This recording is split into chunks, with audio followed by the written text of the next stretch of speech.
अब बिहार के शिक्षकों के लिए एसीएस का बड़ा आदेश, करना होगा ये काम और 48 घंटे का दे दिया है अल्टीमेटम। नमस्कार, आप देख रहे हैं न्यूज फॉर नेशन, आपके साथ मैं हूं राजनंदिनी। बिहार के शिक्षकों को अब 48 घंटे का समय दे दिया गया है।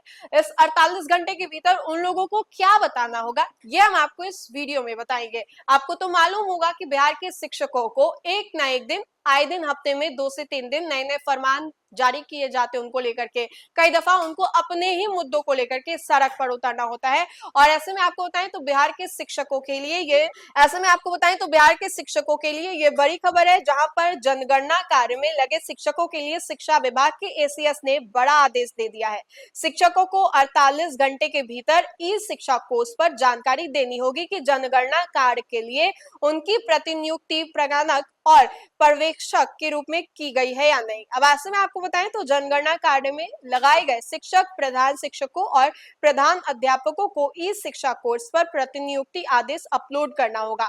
ऐसा करने पर ही उनकी जो कार्य है उसमें रियायत मिलेगी। संबंध में शिक्षा विभाग के अपर मुख्य सचिव डॉक्टर बी राजेंद्र ने डीएम और डीईओ को निर्देश दिया है।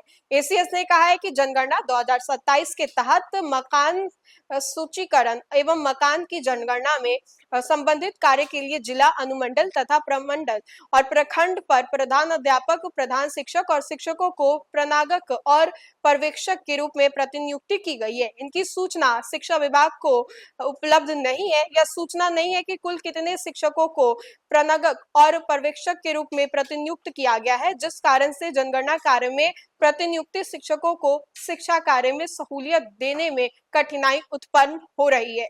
एसीएस ने कहा है कि ऐसे में उक्त जानकारी के संकलन हेतु ई शिक्षा कोर्स पोर्टल पर एक फीचर उपलब्ध कराया गया है, जिसके माध्यम से संबंधित शिक्षक स्वयं अपनी लॉगिन आईडी के माध्यम से इसके रूप में प्रतिनियुक्ति से संबंधित जानकारी साझा कर सकते हैं। जनगणना कार्य में प्रतिनियुक्ति प्रधान अध्यापक, प्रधान शिक्षक और शिक्षक सर्वप्रथम ई शिक्षा कोर्स पोर्टल पर अपनी लॉगिन आईडी से लॉगिन करेंगे। इसके बाद टीचर मॉड्यूल का चयन करेंगे, जिसके बाद जनगणना कार्य के लिए प्रतिनियुक्ति के लिंक को क्लिक करेंगे। लिंक को क्लिक करने के बाद स्क्रीन पर 2 विकल्प जो है वो आपको दिखाई देंगे, जिसमें से किसी एक विकल्प का चयन करेंगे। किसी एक विकल्प के चयन के बाद संबंधित प्रधान अध्यापक, प्रधान शिक्षक और शिक्षक जनगणना कार्य के लिए निर्गत प्रतिनियुक्ति आदेश की प्रति को स्थान अपलोड कर सबमिट करने का बटन क्लिक करेंगे। एसीएस ने कहा कि प्रधान अध्यापक, प्रधान शिक्षक और शिक्षक द्वारा प्रविष्ट के बाद संबंधित प्रखंड शिक्षा पदाधिकारी द्वारा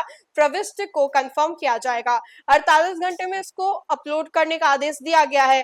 बीओ द्वारा कंफर्म के बाद जिला अधिकारी जो है उनके द्वारा वेरीफाई किया जाएगा। जनगणना कार्य में प्रतिनियुक्ति उन्हीं प्रधान अध्यापक, प्रधान शिक्षक और शिक्षकों की सहूलियत प्रदान की जाएगी, जिन्हें जिला पदाधिकारी द्वारा वेरीफाई किया जाएगा।